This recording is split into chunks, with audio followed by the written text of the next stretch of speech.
నమస్తే, welcome to సత్యాగ్రహి exclusive interview. ఇవాళ మనతోటి నిజామాబాద్ రూరల్ ఎమ్మెల్యే రేకులపల్లి భూపతి రెడ్డి గారు ఉన్నారు. ముందుగా వెల్కమ్ చేద్దాం. అన్న నమస్తే. నమస్తే. బాగుంటారా అన్న? బాగుంది. పార్టీ బాగుందా? సూపర్.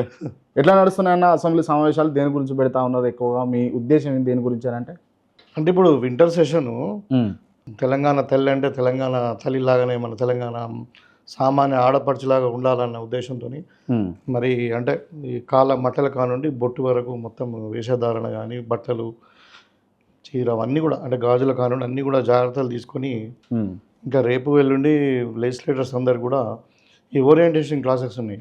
కొత్త ఫస్ట్ టైం ఎమ్మెల్యేస్ కానీ చాలామంది సీనియర్స్ కానీ సబ్జెక్ట్ మీద అంటే యాక్ట్స్ ఎట్లా తెస్తారు, ఏంది అసెంబ్లీ ప్రొసీడింగ్స్ ఏంది, ఇవన్నీ కూడా. సో రేపు ఎల్లుండి కూడా బిజీయే. తర్వాత సాటర్డే సండే హాలిడేస్ ఉన్నాయి కాబట్టి మండే నుండి మళ్ళీ అసెంబ్లీ ఉంది. ఇప్పుడు ఈ వింటర్ సెషన్ ఇక రైట్. అంటే తెలంగాణ తల్లి అని చెప్పేసి మీరు ప్రస్తావన తీసుకొచ్చు కాబట్టి అడుగుతా ఉన్నా, నిజంగా ఇప్పుడు ఉన్నటువంటి తెలంగాణ తల్లి తెలంగాణ తల్లా లేకపోతే సోనియా తల్లా? తెలంగాణ తల్లి. తెలంగాణ తల్లేనా? క్లియర్ ఉన్నారా? Clear, very clear.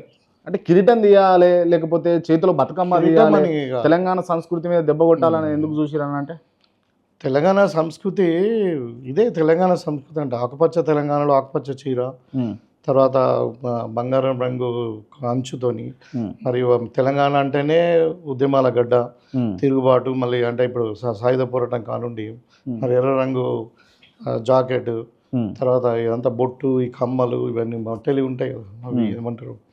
So టిపికల్గా Telangana సామాన్యం. ఇప్పుడు ఊళ్ళలో పోయి చూడండి, వ్యవసాయం చేసే రైతు మహిళ తల్లులు ఎట్లా ఉంటారు, దట్ ఇస్ టిపికల్. ఇది బొడ్డెమ్మ అంటే ఇప్పుడు తెలంగాణలో చాలా సంస్కృతులు ఉన్నాయి. ఇప్పుడు బోనాలు మన తెలంగాణ కాదా?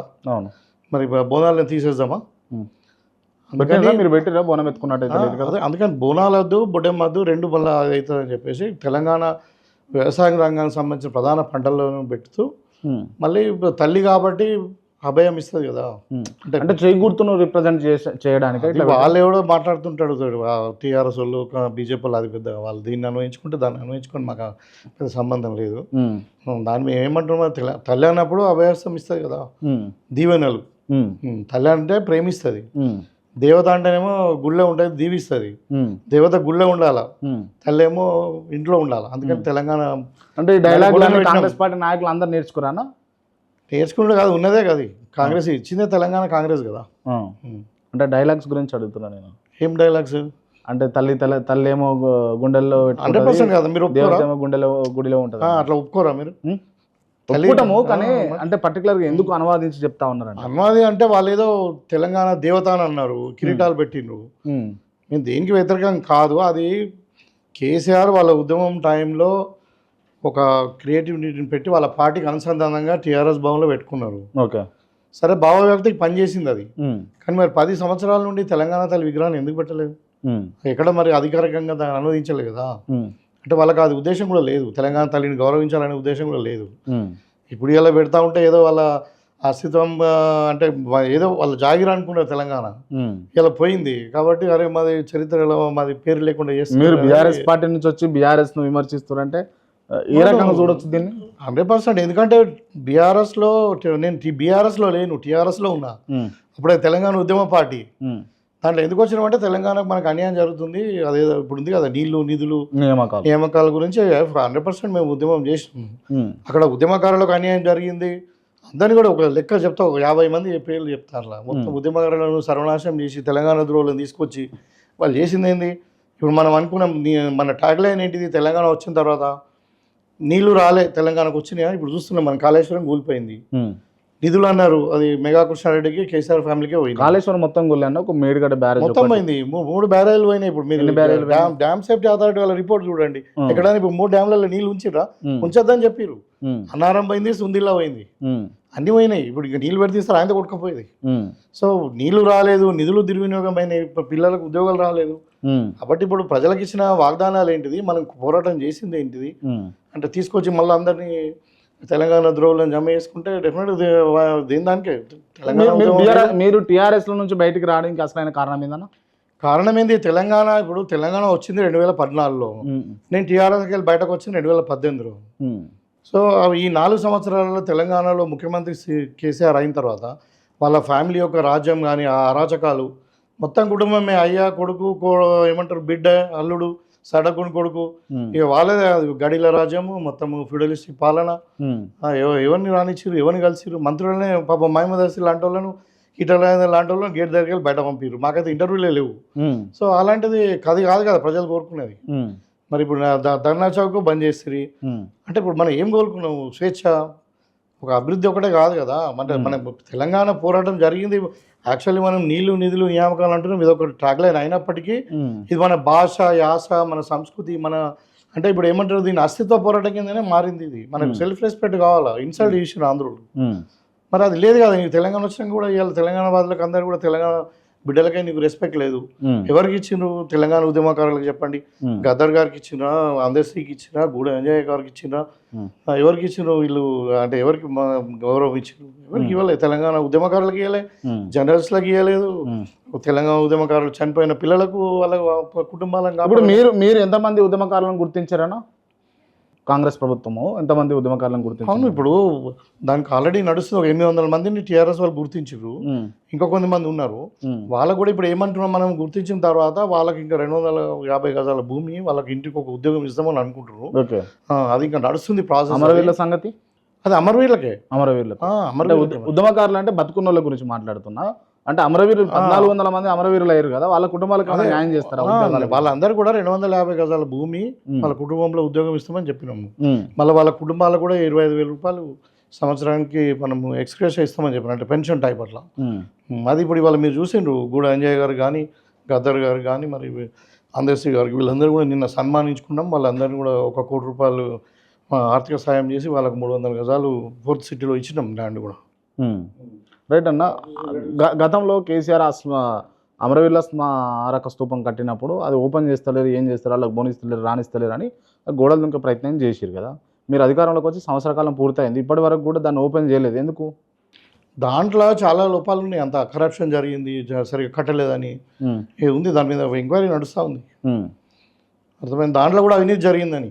దాంట్లో కూడా అవినీతి జరిగింది. అది కూడా ఇంకా ఆంధ్ర కాంట్రాక్టర్లు ఇచ్చారు. దాంట్లో కూడా పెద్ద ఎత్తున అవినీతి జరిగింది అని చెప్పి ఇంకా అది నడుస్తుంది దాని మీద ఎంక్వైరీ. రైట్. ఇప్పుడు ప్రభుత్వం చేపట్టి ప్రభుత్వం కొన్ని నిర్ణయాలు తీసుకొని ఆంధ్ర కాంట్రాక్టర్ గతంలో ఆరోపించినటువంటి మెగా కృష్ణారెడ్డి తోటి ఇప్పుడు ఉన్నటువంటి రేవంత్ రెడ్డి గారు పని చేస్తలేరంటారా? పని చేస్తున్నారచ్చు, నేనేమంటలేను. తెలంగాణ డబ్బులు దుర్వినియోగమైనవి. కాంట్రాక్టర్కి ఇస్తే కాంట్రాక్టర్స్ ప్రాపర్ పని చేయాలా. ఇప్పుడు కాళేశ్వరం కాంట్రాక్ట్ ఇచ్చిండ్రు, ఏమైంది కాళేశ్వరము? ఇవాళ మన ఊళ్ళలో మీరు చూడండి, ఇంజనీర్లు కట్టరు. ఇంజనీర్ల దగ్గర పనిచేసిన మేస్త్రీలు ఉంటారు చూడు, ఎస్ఎస్సి పాస్ అయిన వాళ్ళు, ఇంటర్మీడియట్ పాస్ అయిన వాళ్ళు, మేస్త్రీలు ఇండ్లు కడతారు. 50 సంవత్సరాలు ఉంటుంది ఇల్లు.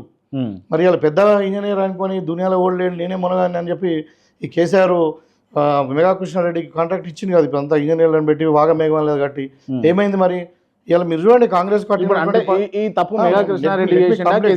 Let me complete. ఇప్పుడు కాంగ్రెస్ పార్టీ కట్టినటువంటి ప్రాజెక్టులు ఇప్పుడు నిజాం మనకు పోచంపాడు చూడండి, శ్రీరామ్ సార్ చూడండి, నాగార్జున సార్ చూడండి, శ్రీశైలం చూడండి, 60 ఏళ్ళు 100 సంవత్సరాలు అవుతుంది. అవి రేవంత్ రెడ్డి కట్టినవి కావు కదన్నా? కావు, కాంగ్రెస్ పార్టీ కట్టింది. ఏమంటుంది రేవంత్ రెడ్డి ఇక్కడ కాదు, కాంగ్రెస్ పార్టీ టీఆర్ఎస్.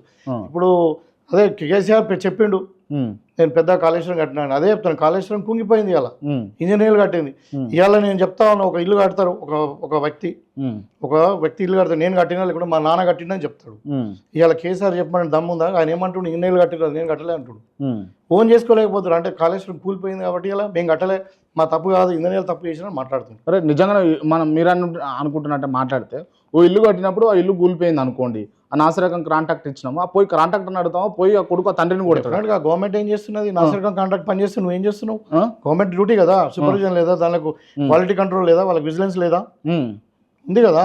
అంటే కాంట్రాక్టర్ నాసిరకం పనులు చేస్తూ ఉంటే ప్రభుత్వం డబ్బులు ఇచ్చుకుంటూ పోతారు. Right, okay. వాళ్ళు తప్పు చేశారు కాబట్టి అది మీరు ప్రజలకు తీసుకోపోయారు కాబట్టి మీకు ఓట్లు వేసారు, అధికారంలోకి తీసుకొచ్చారు. మరి మీరు ఆ పోతున్న దాన్ని కూలిపోని అని చూస్తారా? మీరు ఏమైనా బాగా చేసే ప్రయత్నాలు చేస్తారా? అది ఇప్పుడు ఏంటంటే సెంట్రల్ వాటర్ కమిషన్ వాళ్ళు డ్యామ్ సేఫ్టీ టీమును పంపించారు. వాళ్ళు దాని మీద చేస్తూ ఉన్నారు. ఇప్పుడు వాళ్ళు క్లియర్గా ఇన్స్ట్రక్షన్స్ ఇచ్చారు, ప్రిమిటివ్గా ఇన్స్పెక్షన్ చేసి అక్కడ నీళ్ళు ఆపకండి చెప్పారు. ఇంకా ఫర్దర్ కూడా కుంగిపోతా ఉంది. సో దాన్ని వాళ్ళకు రిపోర్ట్ ఇచ్చిన తర్వాత దీన్ని అసలు డ్యామ్ను మనం ఏ విధంగా వాడుకోవచ్చు, రిపేర్ చేయొచ్చా, రిపేర్ చేసి ఏ విధంగా రిపేర్ చేయాలా, మరి అసలు లేకుండా దాని ఓన్లీ చేపల పెంపకంకో లేకుంటే ఏదో టూరిజం కాడ వాడాలా ఏంటంటే వాళ్ళు నిర్ణయించిన తర్వాత డిసైడ్ చేస్తారు. మేము ఎక్స్పర్ట్స్ కాదు కదా. కేసీఆర్ లాగా అందరు పెద్ద ఇంజనీర్లు ఉండరు ఇంట్లో కూర్చొని. అదే ఇప్పుడు దాని మీద ఎంక్వైరీ కూడా నడుస్తుంది, అవినీతి జరిగింది వాస్తవము, ఇక రిటైర్డ్ జడ్జితో ఎంక్వైరీ నడుస్తూ ఉన్నది. దాని మీద కూడా రిపోర్ట్ వచ్చిన తర్వాత మేము కాళేశ్వరం మీద నిర్ణయం తీసుకుంటారు ప్రభుత్వం. ఈ సంవత్సర కాలంలో కాంగ్రెస్ పార్టీ సాధించింది ఏంటి అని అంటే ఏం చెప్తారు మీరు? మొట్టమొదటిది గడిల రాజ్యంపై ప్రజాపాలన వచ్చింది. ఇవాళ మీరు చూడండి, ప్రగతి భవన్ లేదు, ప్రజాభవన్ ఉంది. పేరుకే కాదు, మీరు చూడండి పోయి, మీరు చెప్పడం కాదు, మీరు పోయి రేపు ఇన్స్పెక్ట్ చూడండి, ఎంతమంది ఫ్రీ ఎంట్రీ ఉంది, ప్రజావాణి నడుస్తా ఉన్నది. ప్రజలు పోవచ్చు, సామాన్యులు పోవచ్చు, కానీ అక్కడ నాయకులు లేడు కదా. ఎందుకు లేడు? రేవంత్ రెడ్డి గారు ఉంటారా? లేదు, రేవంత్ రెడ్డి కాదు, అక్కడ ఒక సీనియర్ ఐఏఎస్ ఆఫీసర్ ఉంటారు, కంప్యూటర్ డిపార్ట్మెంట్ వాళ్ళు ఉంటారు. ప్రతి మంగళవారం ప్రతి శుక్రవారం అక్కడ ప్రజావాణి నడుస్తూ ఉన్నది. ఇవాళ మా దళిత బిడ్డ అన్నటువంటి మా ఉప ముఖ్యమంత్రి గారు అక్కడ నివాసం ఉంటుండ్రు. వాళ్ళ ఆఫీస్లో పోయి చూడండి ఎంతమంది ఉంటారు, డైలీ విజిటింగ్. ఇక్కడ సీతక్క గారు పక్కకే ఉంటారు అక్కడ. సో అది ప్రజాభవన్ అయింది, అక్కడ ఎవరికైనా ఎంట్రీ. తర్వాత ఇవాళ మీరు సెక్రటేరియట్ చూడండి, మీరు ఏ మంత్రి పేషి దగ్గర పోయినా కానీ మీరు వందల మంది ఇవాళ. సో ఎక్కడ ప్రజాస్వామ్యం మన ధర్నా చౌక్ ఓపెన్ చేసినాం, వాళ్ళే కదా ఇవాళ ధర్నా చౌక్ అన్ని ఓపెన్ చేసి పెట్టారు, కానీ పనులు అయితే లేవని అంటే ఏమంటారు? అట్లా కాదు, నేను అనేది ఫస్ట్ మేము సాధించిన విజయంలో గడీల పాలన, ప్యూడలిస్టిక్ రాజరిక పాలన, కుటుంబ పాలన తీసుకుని పోయి ఇవాళ ప్రజాస్వామ్యబద్ధంగా ప్రజాపాలన ఏర్పాటు చేసిన ఫస్ట్ అది. సెకండ్ థింగ్ ఏంటంటే మేము చేసిన 6 గ్యారంటీలలో అన్ని కూడా అమలు పరుస్తున్నాం. ఒక పెన్షన్ ఒకటే లేట్ అవుతుంది, అది కూడా ఎందుకు? స్కూటీలు ఇచ్చిరా? స్కూటీలు ఇచ్చిరా? మహిళలు స్కూటీలు ఇస్తాము. తులం బంగారం ఇచ్చిరా? తులం బంగారం కూడా ఇస్తాం, ఎందుకు? ఓకే. రైతు భరోసా ఇచ్చినా? రైతు భరోసా ఒక వాళ్ళు పెట్టిన బకాయిలు మేము 7,800 కోట్లు ఇచ్చినాము. రైట్. తర్వాత ఇప్పుడు దాని మీద ఏమైంది తెలుసా? రైతు భరోసా కూడా ఎందుకు డిలే అవుతుందంటే వాళ్ళు మొత్తం తీసుకపోయి ఏం చేసారు, రియల్ ఎస్టేట్ వ్యాపారులకు ఎవరికైతే రోడ్లకు పోయిందో, నాలా కన్వర్షన్ అయింది, లేకుంటే గుట్ట బోర్లకు, వ్యవసాయం పనికిరాని భూములకు మొత్తం లెక్క చేస్తే 24,000 కోట్ల రూపాయలు దుర్వినియోగమైనవి రైతు భరోసా పేరు మీద. దాన్ని మేము ఇప్పుడు స్టడీ చేస్తామని ఒక కమిటీ చేస్తున్నాము. ఆ కమిటీ రిపోర్ట్ రాబోతా ఉంది. అసలు నిజమైన రైతు ఎవరు, మరి దాంట్లో కౌలు రైతు ముఖ్యంగా అడ్రస్ అయితే లేడు. ఇప్పుడు రైతు భరోసాల భూమి ఉన్నవాడికి వస్తుంది, భూమి ఉన్నవాడు రైతు కాదు, పంట పండించేవాడు రైతు. కాబట్టి కౌలు రైతుని ఏ విధంగా దాన్ని అడ్రస్ చేయాలన్న దాని మీద ఒక స్టడీ జరుగుతూ ఉంది. మరి పైసలు దుర్వినియోగమైన దాన్ని ఎట్లా ఇంకా అరికట్టాలన్న దాని మీద ఒక 3-man కమిటీ వేసిండ్రు. దాని రిపోర్ట్ వచ్చిన తర్వాత డెఫినెట్గా రైతు భరోసా కూడా ఇస్తాం. దేని కాంగ్రెస్ పార్టీ మాట అంటే మాటనే తప్పదా? బుడ్బుల్కల పార్టీ లాగా కేసీఆర్ కుటుంబం లాగా కాదు, మాట అంటే తప్పరు. 100% తప్పకుండా నెరవేరుస్తారు. 100% తప్పకుండా కదా? తప్పకుండా. షూర్. ఓకే డన్ అన్న. ఇప్పుడు వ్యక్తిగతంగా కొన్ని ప్రశ్నలు మిమ్మల్ని అడగాలనుకుంటున్నా, అడగచ్చు అంటారా? అడగండి. ప్రతిదానికి పూర్తి స్థాయిలో సమాధానం. తెరిచిన పుస్తకం అంటున్నా, వైట్ పేపర్. ఓకే రైట్ అన్న, సరే స్టార్ట్ చేద్దామన్నా. Yes right. మీరు ఎమ్మెల్యే కాకముందుకు ఒక లెక్క, ఎమ్మెల్యే అయినాక ఒక లెక్క ఉన్నారు అని నేను అంట, మీరు ఏమంటారు దానికి? లేదండి, ఇంకా ఐఎమ్ డౌన్ టు ఎర్త్. ఇంకా ప్రజలతో ఇంకా ఎక్కువ మిక్సప్ అవుతున్నాం. మీరు మా దగ్గర వచ్చి క్యాంప్ ఆఫీస్ చూడండి, వందలాది మంది రోజు అక్కడ ఉంటే వస్తారు. ప్రతి చిన్న ప్రాబ్లం కూడా మేము అడ్రస్ చేస్తాం. రైట్. మీరు వృత్తిరీత్యా డాక్టర్, మీరు డాక్టర్గా ప్రజలకు దగ్గర అయ్యారు, ప్రజలకు సేవ చేశారు, ప్రజలకు సేవ చేసి మీరు రాజకీయాల్లోకి వచ్చారు. రైట్. దాదాపు మీ ఆస్తి ఎంత ఉంటుండొచ్చు అన్న? మీరు అఫిడవిట్లో పెట్టినటువంటి ఆస్తి అంతే ఉంటుంది. ఎంత? 60 కోట్లు, 59-60 కోట్లు ఉంటుంది. 59-60 కోట్లు ఉంటుంది. 60 కోట్ల రూపాయలు అంటే ఒక సాధారణమైనటువంటి వృత్తి అంటే డాక్టర్. అందులో సర్వీస్ కాదు, అందులో సర్వీసు. డాక్టర్ వృత్తి సాధారణమైంది కాదు. కోట్ల రూపాయలు వస్తాయా అన్న? ఇన్వెస్ట్ వస్తాయి కదా. ఎందుకు? ఎట్లా? ఇప్పుడు నేను ఒక సర్జన్, పెద్ద సర్జన్, నేను రోజు 3-4 ఆపరేషన్ చేసేవాళ్ళం. తక్కువ తీసుకున్నా కానీ మేము అంటే ప్రజా దవాఖాన అంటే డబ్బు లేకుండా చాలా తక్కువ మందికి అంటే తక్కువ ఫీజులో చేసేవాళ్ళం. దాని అర్థం ఏంటంటే మనం మొత్తం ఫ్రీ చేస్తాం. మొత్తం ఫ్రీ ఉండవు కానీ అంటే తీసుకుంటారు. చాలా పేదరికం ఉన్న వాళ్ళకి ఫ్రీ చేసినాము, జర్నలిస్ట్లకు ఫ్రీ చేసినాము, ఇంకా చాలా మందికి పోలీస్ డిపార్ట్మెంట్లకు ఫ్రీ చేసినాము. ఇట్లా అంటే మా దగ్గర పబ్లిక్ రిలేషన్ ఉన్న వాళ్ళకి అందరూ కూడా చాలా మంది, మా కార్యకర్తలకు ఫ్రీ చేసినాము, చాలా మంది పేదవాళ్ళకి ఫ్రీ చేసినాము. కానీ అందరికి కాదు. కాకపోతే ఇప్పుడు నిజామాబాద్లో మీరు కంపేర్ చేసుకోండి, వేరే దగ్గర ఒక ఆపరేషన్ 50,000 అనుకోండి, మా హాస్పిటల్లో 25,000 అవుతుంది. డిఫరెన్స్ చాలా. సో అట్లా ప్రజా హాస్పిటల్ లాగా ఒక నడిపించినాము. అది కూడా 20 ఏళ్ళు, ఒక రోజు కాదు. రైట్. ఆ 20 ఏళ్ళు సంపాదించిన డబ్బులే సంపాదించిన దాంట్లో ఎన్నో అమ్ముకున్నా. తెలంగాణ ఉద్యమంలో మీకు తెలియదు, నిజామాబాద్ ప్రజలను అడగండి, చాలా ఆస్తులు అమ్ముకున్నాను, చాలా ఆస్తులు అమ్ముకున్నా. టీఆర్ఎస్ నమ్మి మొత్తం మోసపోయినాం. ఎందుకంటే వాళ్ళు ఇక అది ఒక రకం కాదు అది.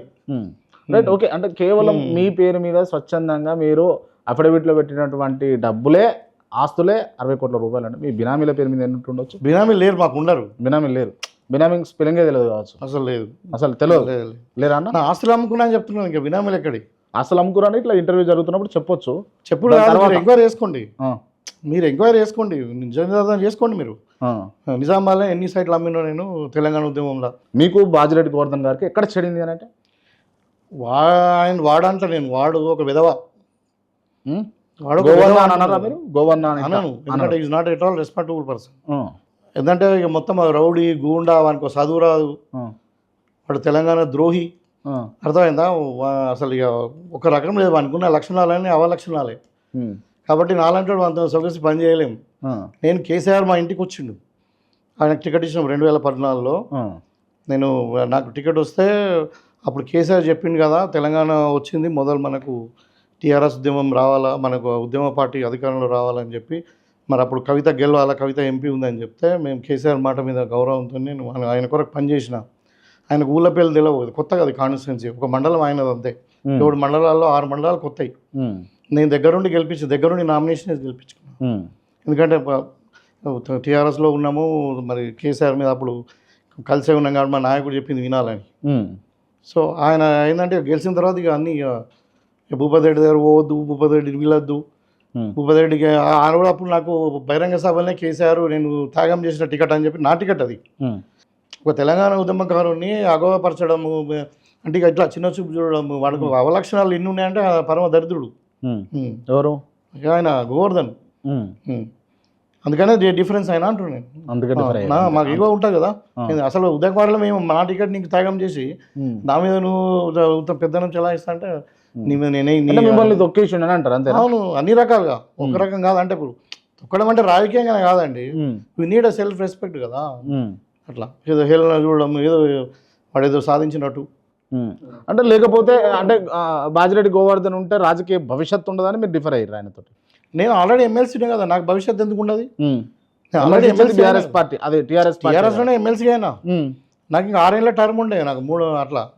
కానీ అక్కడ కాదు కదా. ఇప్పుడు ఇక్కడ కూడా ఏమైంది, ఈ ఫ్యూడలిస్టిక్ పాలనలో కేసీఆర్ కుటుంబం, కవిత అందరూ వచ్చి వాళ్ళు చేసే అరాచకాలు వాళ్ళది అన్న. ఇప్పుడు ఫ్యూడలిస్టులు అంటారు, అరాచకం అంటారు, అవలక్షణాలు అంటారు, ఇవన్నీ అంటారు కదా.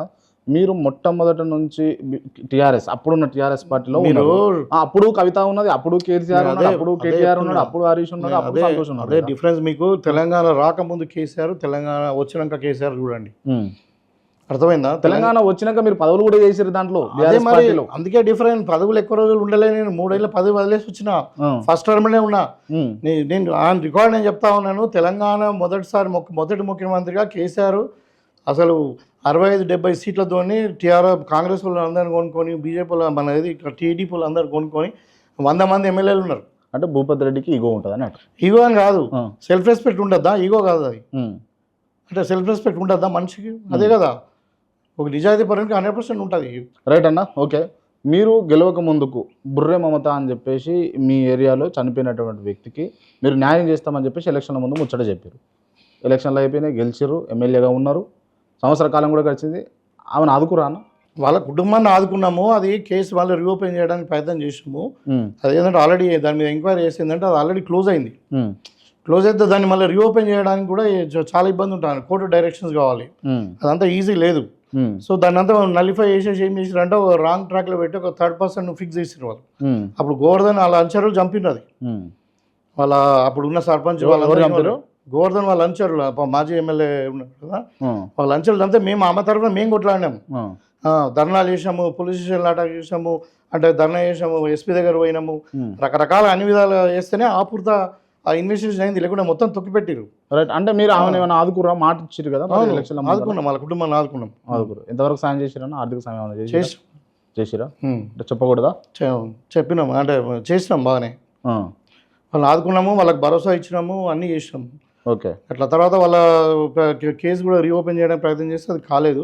తర్వాత వాళ్ళు ఎక్కడ కేసు ఎట్లా డైవర్ట్ చేస్తారంటే ఒక పర్సన్ మీద ఫిక్స్ చేస్తే పాపం ఆయన కూడా హ్యాంగ్ చేసుకుని చనిపోయాడు. సేమ్ ఆయన పిల్లగాడు ఒకడు, ఆయన కొరకు కూడా ఫైట్ చేసాం. రైట్. ఈ మంచిప్ప రిజర్వాయర్ ఏదైతే ఉందో దాన్ని 0.8 TMCలు ఉన్న దాన్ని 3.8 TMCల వరకు తీసుకొని పోయిర్రు. దానివల్ల ముంపు బాధితులు నష్టపోతూ ఉన్నారు మంచిప్ప నిర్వాసితులు అని చెప్పేసి వాళ్ళని ఆదుకుంటామని చెప్పారు. ఆదుకురా మీరు వాళ్ళని? 100% కదా. ఇప్పుడు ముంపు లేదు కదా. అది ఏం చేశారంటే రాజశేఖర రెడ్డి గారి టైంలోనే 20 ప్యాకేజ్ 21 ప్యాకేజ్లో 1,82,000 ఎకరాలకు ఆయకట్టుకు పెట్టి అదే మంచిప ప్రాజెక్టును వితౌట్ ఎనీ బ్యాలెన్స్ రిజర్వాయర్ అక్కడ జస్ట్ 0.8 కాదు 0.5 టీఎంసీలో అంటే వాటర్ వస్తుంది పోతుంది అంతే. దాని కొరకు డిజైన్ చేసి దాంట్లో 20 and 21 ప్యాకేజ్ 80% అయిపోయింది అప్పటికే. 21 ప్యాకేజ్ మాకు మెయిన్ కాన్స్టిట్యున్సీకి మాకు సంబంధించింది, 20 ఏమో బోధన్. అయితే అది బోధన్ది 100% అయిపోయింది. 21 ప్యాకేజ్ మా కాన్స్టిట్యున్సీ 80% అయిపోయింది. అంటే టన్నెల్స్ కానీ సర్జీ పూల్స్ అన్నీ అయిపోయినాయి. ఓకే. వీళ్ళు టీఆర్ఎస్ వాళ్ళు వచ్చిన తర్వాత మీకు తెలుసు కదా, కాళేశ్వరం ప్రాణహిత చెవుల ప్రాజెక్ట్ రీడిజైన్ చేసేసి దాన్ని కాళేశ్వరంలో కలిపేసి దాన్ని కూడా ఏం చేశారంటే రీడిజైనింగ్ పేరు మీద అక్కడ ఒక ట్యాంక్ కట్టాలా, ట్యాంక్ కట్టి దానికి పైపుల ద్వారా నీళ్ళు ఇవ్వాలని చెప్పేసి 300 కోట్లకు అయిపోయే ప్రాజెక్టును 3,000 కోట్లకు పెంచారు. పెంచి అక్కడ అంతా ట్రైబల్ ఏరియా, అది 8 తాండాలు ఉంటాయి, మొత్తం 12,000 మంది జనాభా, ఒక 8,000 ఎకరాలు భూమి సబ్మర్జ్ అవుతుంది. అది వాళ్ళు వద్దని మేమేమన్నామంటే మీకు ఇప్పుడు సేమ్ కెపాసిటీతోని పాత మోడల్లో నీకు ఆయకట్టు సేమ్ ఉంది, 1,82,000 ఎకరాల ఆయకట్టు ఉంది, తక్కువ ఖర్చులో అయిపోతుంది, అక్కడ ముంపు కూడా లేదు. మరి ఇంకా అక్కడ రీడిజైనింగ్ పేరు మీద అక్కడ రిజర్వాయర్ పెట్టి మందినంతా కూడా ట్రైబల్ ఏరియాలో పాపం వాళ్ళని తాండాలందరినీ ముంచేసి వాళ్ళని ఎక్కడో తీసుకొని పోయి మళ్ళీ ఆయకట్టు అదే ఉంటే ఇంకా మరి దేనికి ఖర్చు పెంచి ఇంకా 3,000 కోట్లకు 10 times పెంచారు. అది కరెక్ట్ కాదని మేము అడ్డుకున్నాం. నేను టీఆర్ఎస్లో ఉన్నప్పుడే అడ్డుకున్నా, ఎమ్మెల్సీగానే, ఇంకా కాంగ్రెస్లోకి వచ్చినాక కాదు. తర్వాత టీఆర్ఎస్లోకి వచ్చినాక నేను మళ్ళీ ముఖ్యమంత్రి గారిని తీసుకొని పోయినా, పీసీసీ అధ్యక్షుడు అప్పుడు తీసుకొని పోయి అక్కడ మీటింగ్ పెట్టి వాళ్ళ వాగ్దానం చేసినాం, మేము కాంగ్రెస్ పార్టీ రాబోతున్నది, ప్రభుత్వం వచ్చిన తర్వాత 100% పాత పద్ధతిలో చేస్తామని చెప్పి. ఇప్పుడు పాత పద్ధతిలో చేయబోతున్నాం పక్క చేస్తలేదు ఇంకా స్టార్ట్. అంటే ఇప్పుడు కాళేశ్వరం మీద నడుస్తుంది కదా ఇదంతా ప్రాజెక్టు, దాని ఒక క్లారిటీ వచ్చిన తర్వాత తక్కువ అమౌంట్లోనే అయిపోతుంది. 1 year ప్రాజెక్ట్ ఇప్పుడు అయిపోతుంది. ఓకే. దాన్ని కంప్లీట్ చేసే బాధ్యత మాది. ఓకే. నిజామాబాద్ రూరల్ ప్రజలు మిమ్మల్ని గెలిపించుకోరు కదన్న, వాళ్ళకి ఏం చేస్తారు మీరు భవిష్యత్తులో? వాళ్ళకు ఒకటి కాదు, ఇప్పుడు అంటే కాంప్రహెన్సివ్ ఇవాళ మనము ప్రతి తాండా నుండి మండలం నుండి district head quarter connecting roads చేస్తున్నాం. చాలా తాండాలు ఇంకా లేవు. ప్రతి తాండాలో ఒక అంగన్వాడీ స్కూల్, ప్రతి తాండాలో ఒక స్కూలు, అంటే ఎక్కడెక్కడైతే విద్యా ఇంపార్టెన్స్ ఉన్నదో అక్కడ. ఇప్పుడు మాకు ఒక ఇంటిగ్రేటెడ్ స్కూల్ కూడా శాంక్షన్ అయింది. మా దగ్గరనే మ్యాక్సిమం మోడల్ స్కూల్స్ ఉంటాయి, అవన్నీ కూడా మనం ఫండ్స్ పెట్టినాం. అంటే విద్య ఒక రకంగా, తర్వాత వైద్యం. ఇప్పుడు మనకు డిస్పల్లిలో 100 bed hospital mother and child health care propose చేసినాం, ఆల్రెడీ మినిస్టర్ గారు సంతకం అయిపోయింది. దర్పల్లిలో 100 bed హాస్పిటల్ కడుతున్నాం. ఇందల్వాయిలో ట్రామా సెంటర్ కూడా మనం ప్రపోజల్స్ పంపించినాం, అది కూడా అంగీకారం చేసింది మంత్రి గారు. ఇంకా ఉన్న 4 PSCలు కూడా అప్గ్రేడ్ చేసినాం. అంటే విద్యా రంగంగా ఒకటి, వైద్య రంగంలో ఒకటి. తర్వాత అది కాకుండా ఇప్పుడు మన ప్రాణిత చెవులలో కూడా మొత్తం ప్రతి గుంటకు నీళ్ళు ఇవ్వాలా. మా కాన్స్టిట్యూన్సీలో 1,00,000 ఎకరాలు ఉంటుంది. ఆ 1,00,000 ఎకరాలకు నీళ్ళు ఇవ్వాలని ఖచ్చితంగా చేస్తాము. 1 year 2 years పడుతుంది. ఇది కాకుండా ఇప్పుడు యూనివర్సిటీ డెవలప్మెంట్ కొరకు మనం అడిగినాం. ఆల్రెడీ ఒక ఇంజనీరింగ్ కాలేజ్ శాంక్షన్ అవుతుంది, సీఎం గారు ఒప్పుకున్నారు. ఒక pharma college, B pharmacy, M pharmacy college కూడా ఒప్పుకున్నారు. ఇంకా రాబోయే కాలంలో ఒక సైన్స్ మ్యూజియం, తర్వాత ఒక ఆడిటోరియం, ఇవన్నీ కూడా ప్లాన్ చేస్తా ఉన్నాం. ఇట్లా విద్యా అన్ని రంగాల్లో, అంటే సంక్షేమ రంగం కూడా మనకు అందరూ మాక్సిమం బెనిఫిషియర్స్ అన్ని రంగాలలో కాన్స్టిట్యున్సీని నంబర్ 1 చేయడమే. ఓకే. ఇవన్నీ పనులు పూర్తయిన తర్వాత నేను మళ్ళీ ఇంటర్వ్యూ తీసుకుంటాను. అండ్ ముఖ్యంగా ఏంటంటే నిజామాబాద్, కరీంనగర్, జగిత్యాల, ఈ మెట్పల్లి ఈ ఏరియాలన్నీ కూడా బాగా వలసలు పోతా ఉంటాయి ఇతర దేశాలలో బతకడానికి. వాళ్ళకి ఏం చెప్పదలుచుకున్నారు? వాళ్ళని ఏ విధంగా అభివృద్ధి చేయాలి? మేము గల్ఫ్ పాలసీ అని ఒకటి తీసుకొచ్చిండ్రు. దానికి గవర్నమెంట్ వచ్చిన తర్వాత ముఖ్యమంత్రి గారు అప్పుడు కరీంనగర్లో చెప్పిండు, ఇక్కడ చెప్పిండు. మేము ఇక్కడ గల్ఫ్ ఏరియాలో బాధితులు ఉన్న కరీంనగర్ కానీ నిజామాబాద్, ఈ ఆదిలాబాద్ ఏరియా ఎమ్మెల్యేలు అందరం కలిసి ముఖ్యమంత్రి గారిని కలిసినాం. కలిసిన తర్వాత ఆయన మొన్న జీవో తీసుకొచ్చినాం ఒకటి. అట్లా జీవోలో ఏముందంటే ఎవరైనా గల్ఫ్ కార్మికులు ఇక్కడ నుండి పోతే వాళ్ళకు అంటే చనిపోతే ఏదో కారణాలతో అక్కడ 5 లక్షల రూపాయలు ఎక్స్గ్రేషియా ఇవ్వాలి వాళ్ళకు. అది కాకుండా వాళ్ళ కుటుంబాలను రిహాబిలిటేషన్ కింద వాళ్ళకి ఏదో రకంగా మనం లోన్స్ ఇచ్చి వాళ్ళని రిహాబిలిటేట్ చేయాలి. వాళ్ళ పిల్లలకు కూడా ఉచితంగా మనకు హైయర్ ఎడ్యుకేషన్ వరకు కూడా ఉచితంగా ఎడ్యుకేషన్ ఇవ్వాలన్నా వాళ్ళ జియోలో ఉంది. అది కాకుండా ఒక గల్ఫ్ రిజిస్ట్రీ కూడా పెడుతున్నాం. ఇప్పుడు ఒక అడ్వైజరీ కమిటీ పెట్టిన దానికి, ఆ కమిటీలో అంటే గల్ఫ్ రిజిస్ట్రీ అంటే మన నిజామాబాద్ జిల్లా నుండి కానీ మన ఏరియా నుండి పోయిన వాళ్ళు ఏ కంట్రీలో ఏం చేస్తున్నారు దానికి ఒక రిజిస్ట్రీ కూడా మెయింటైన్ చేయాలని చెప్పి. ఇల్లీగల్ మైగ్రేషన్ వల్ల కూడా చాలామంది అక్కడ జైల్లో పడి పాపం ఇబ్బందులు పాలైపోయి అక్కడ లాయర్ని పెట్టుకోలేక ఇవన్నీ ఉంది. కాబట్టి మనమే కొన్నిట్లలో ట్రైనింగ్ ఇచ్చి ఒక రికగ్నైజ్డ్ ఏజెన్సీస్ ద్వారానే మన ఇమిగ్రేషన్ దాన్ని కంట్రోల్ చేయాలా, వాళ్ళకి జాబ్ గ్యారంటీ అక్కడ ఇప్పించాలా, ఇల్లీగల్గా మైగ్రేషన్ అవాయిడ్ చేయాలా అని చెప్పి దానికి ఒక జీవో వచ్చింది మొన్ననే 4 months బ్యాక్ వచ్చింది. ఇప్పుడు మా దగ్గర ఒక 18 మందికి కూడా ఒక 5 లక్షల కాడికి ఇవ్వబోతున్నాం. ఇంకా జనరల్గా వలసలు పోయేది ఎందుకు అని అంటే ఇక్కడ తక్కువ వేతనాలు ఉంటాయి, అక్కడ ఎక్కువ వేతనాలు ఉంటాయి, ఇన్ని డబ్బులు మనం పంపించుకోవచ్చు మన వాళ్ళకి అని చెప్పేసి పోతూ ఉంటారు కదా. వాళ్లకు అదే ఏరియాలో అంటే అదే నిజామాబాద్ రూరల్లో మీరు ఉద్యోగ కల్పన చేయలేరా అన్నది ప్రశ్న. అదే ఉద్యోగ కల్పన అంటే వాళ్ళకి క్వాలిఫికేషన్ ఉండాలి. వాళ్ళంతా ఒక సెమీ స్కిల్డ్ పీపుల్. గవర్నమెంట్లో ఉద్యోగాలు ఉండవు. సో ఇప్పుడు మన దగ్గర ఏంటంటే ఇప్పుడు అందుకే ఒకటి అంటే ప్రపోజల్ స్టేజ్లో ఉంది. ఇప్పుడు ఏదంటే ఒకటి మేము ఒక ఇది పెట్టినాం, ఏది డ్రై పోర్ట్ పెట్టినాం నేను ప్రపోజల్స్లో. తర్వాత ఒక ఇండస్ట్రియల్ జోన్ పెట్టినాం. ఒక దగ్గర మా దగ్గర గుండారం అని ఒక విలేజ్ ఉంటుంది, అక్కడ ఒక 500 ఎకరాలు గవర్నమెంట్ ల్యాండ్ ఐడెంటిఫై చేసినాం. దాంట్లో ఒక ఇండస్ట్రియల్ జోన్ పెడుతున్నాం. కాంగ్రెస్ 1 year పరిపాలన, కాంగ్రెస్ సంవత్సర పాలనలో ఫెయిల్ అయిందని నేను అంట. మీరు ఏమంటారు దానికి? కాంగ్రెస్ పరిపాలన ఇందిరమ్మ రాజ్యంలో ప్రజాపాలనలో అత్యంత 10 సంవత్సరాలు టీఆర్ఎస్ చేయలేనంత అభివృద్ధిని ఇవాళ చేసి చూపించినాం మేము. సంవత్సర కాలంలోనే అభివృద్ధి వాళ్ళు టీఆర్ఎస్ వాళ్ళు చేసినవి ఒక రెండు. ఒకటి కాళేశ్వరం, అది ఎట్లున్నదో దాని పరిస్థితి ఇప్పుడు చెప్పుకోలేని పరిస్థితిలో వాళ్ళు ఉన్నారు. ఇలా అట్లా కాదు, మేము ఇలా యంగ్ ఇండియా యూనివర్సిటీని పెట్టాము, అంటే స్కిల్ యూనివర్సిటీని పెట్టినాము, స్పోర్ట్స్ యూనివర్సిటీని పెట్టాము. ఇప్పుడు అవుటర్ ఇండ్ 1 year అయింది కదా. అంటే మేము చేయబోతాం ఆలోచన విధానం. ఇలా మేము ఒక కాన్సెప్ట్ ఒక ఇంటిగ్రేటెడ్ మోడల్ హైడ్రా తీసుకొచ్చారు. హైడ్రా తోటి పేద బడుగు బలహీన వర్గాల ఇండ్లను గులగొట్టారు. లేదండి, అదేం తప్పది. గులగొట్టలేదు. మూసి పక్కట ఇల్లు లేనోళ్ళు, గతి లేనోళ్ళు, గత్యంతరం లేనోళ్ళు వాళ్ళని నిలగొట్టి ఇప్పుడు మూసి ప్రక్షాళన ఎవరు పెట్టిండ్రు? జియో 29 తోటి విద్యార్థులు బయటకు వస్తే వాళ్ళ మీద లాఠీ చార్జీలు చేసి మూసి రివర్ ఫ్రంట్ ఎవరు పెట్టిండ్రు? దానికి ఒక కార్పొరేషన్ పెట్టి ఒక 1000 కోట్లు ఖర్చు పెట్టింది ఎవరు? అన్న మీకు మంచి జరుగుతానే, అదే మరి మీకు మంచి జరుగుతానేమో మేము చేసినామంటారు. మీకు మంచి జరగకుండా అంటే గత ప్రభుత్వం ఎక్కడ కూడా కాదు. మేము వాళ్ళు చేయలేదు కాబట్టి ఇవాళ మేము ఖచ్చితంగా చేస్తాము. ఎవరికి అన్యాయం చేయము. వాళ్ళకి ఇందిరమ్మ ఇస్తాము, వాళ్ళకి ఖచ్చితంగా రీలొకేషన్ లో R&R ఇస్తామని చెప్పినాము. గవే ఇందిరమ్మ ఇండ్లను అవి నాశరకం ఉన్నాయి. దాంట్లో సిమెంట్ కాంక్రీట్ లేదు. మీరు డబుల్ బెడ్రూమ్ ఇళ్ళ గురించి మాట్లాడలేదా గతంలో? మీరు ఇప్పుడు వీళ్ళకి డబుల్ బెడ్రూమ్ ఇల్లు స్కీమ్ లేదు. ఇప్పుడు ఉన్నదాన్ని ఎక్కడన్నా అకామిడేట్ చేస్తారేమో కానీ ఇందిరమ్మ ఇండ్ల స్కీమ్ ఏంటంటే స్వంత జాగా ఇచ్చి వాళ్ళకు 5 లక్షల రూపాయలు ఎస్టీలకు 6 ఉన్న పొలంగా వాళ్ళని నిలగొట్టి నిలగొట్టారు. వాళ్ళకి ఇల్లు కట్టించిన నిలగొడతారు. ఇల్లు కట్టి సర్వేనే అయింది, ఏం కాలే, ఎక్కడ కూలగొట్టలే. వీళ్ళేదో కాంగ్రెస్ మంచి పేరు వస్తాయని చెప్పి టీఆర్ఎస్ బొమ్మలు పెడితే అది అయ్యే పని కాదు. అది ఇప్పుడు హైడ్రా కూడా అదే ఏమన్నారు కేసీఆర్, దీన్ని ఇస్తాంబుల్ చేస్తా అన్నాడు. అయిందా? ఒక మోరియాటినా? మరి అట్లా కాదు. ఇప్పుడు ఏమైంది? ఇప్పుడు హైదరాబాద్ చెడ్డ పేరు ఎందుకు వస్తుంది? ఇప్పుడు మెడ్రాస్ చెడ్డ పేరు ఎందుకు వచ్చింది? ఇవాళ అమరావతి ఎవరు ఎందుకు పోతలేరు? ఇలా వానలు పడితే రోడ్ల మీద నీళ్ళు వస్తున్నాయి. మరి ఇవాళ నాలాలు చేయొద్దా అన్న? ఇల్లీగల్ అంటే ఇప్పుడు రేవంత్ రెడ్డి గారి తమ్ముడిల్లు అడ్డు రాదు, నాలాలు క్లీన్ చేయడానికి హైడ్రాకు అడ్డు రాదు. లేకపోతే ఆయన మురళీమోహన్ ఆయన ఇల్లు అడ్డు రాదు. తప్పది. అది ఏదో ఫెమిలియర్ కోసం లేకపోతే హైడ్రాను హిట్ చేయడం కోసం నాగార్జున హైడ్రాకు వేరే కథ నడుస్తుందని మళ్ళీ వాదనలో మాట్లాడతారండి. అది పడనోడు ఎప్పుడు ఉంటాడు. సమాజంలో ఎప్పుడు 10 మంది క్రిటిక్స్ ఉంటారు. వాడికి ఏం చేసినా పచ్చగన్లు అన్నట్టు అది అదే కనబడుతుంటది. హైడ్రా వల్ల జరిగిన పనులు చాలా ఉన్నాయి, ఇంకా జరగబోయేది చాలా. ఇంకా అది హైడ్రా అనేది ఈజ్ అ చైల్డ్. అది ఇప్పుడు ఇంకా దాన్ని దాని చట్టరూపం తీసుకొచ్చి అన్నిటికీ కోఆర్డినేట్ చేసి భవిష్యత్తులో ఇక్కడ ఏంటంటే చెరువులను కానీ నాలాలను కానీ అన్నిటిని కూడా కాపాడి ప్రభుత్వ ఆస్తులను కాపాడడానికి అది పెట్టిండ్రు. భవిష్యత్తులో హైదరాబాద్ ఆల్రెడీ 4th సిటీ తయారవుతుంది. హైదరాబాద్ అవుటర్ రింగ్ రోడ్, అదేది రీజనల్ రింగ్ రోడ్ తయారవుతుంది. ఇప్పుడు నార్త్కి ఆల్రెడీ టెండర్స్ పడ్డాయి. So Hyderabad is going to B global city. అది వాళ్ళకి నచ్చది. వాళ్ళు చేద్దాం అనుకున్నారు, కాలేదు వాళ్ళతోని. ఇవాళ కమిషన్లు వస్తలేవని చెప్పి రాలేవని చెప్పి బొమ్మలు పెడుతుండ్రు. అంతేగాని ఈ టీఆర్ఎస్ నమ్ముకుంటే అది అంతే. అది టీఆర్ఎస్ వాళ్ళు నమ్ముకుంటే మంచి కాదు అది అన్నట్టుగా చెప్తారు కదా. కానీ అనవసరంగా ఓట్లు వేసినాం, మేము కాంగ్రెస్ అధికారంలో తీసుకొచ్చినాం, కేసీఆర్ పాలన బాగుండని కొంతమంది ప్రజలు అనుకుంటున్నారు. అదే చెప్తున్నాయి కదా, 100కి 10 మంది క్రిటిక్స్ ఉంటారు. కాదు, జెన్యూన్ గా ఎవరన్నారు మీ ప్రభుత్వం వల్ల నష్టపోయినటువంటి ప్రజలు చెప్తున్నారు. ప్రజలు ఇవాళ రైతులు కానీ ఇవాళ మేము రుణమాఫీ చేసినాము, ఇవాళ 500 రూపాయలు బోనస్ ఇచ్చినాము, క్వాలిటీ కరెంట్ ఇచ్చినాము, ఇవాళ 1,55,00,000 మెట్రిక్ టన్నులు హిస్టరీ. ఇది మేము ఇలా పంటలు పండితే రైతులు మీరు పోయి ఊళ్ళలో చూడండి, మేకలు పోసుకొని దావతలు చేసుకుంటారు. దేనికి?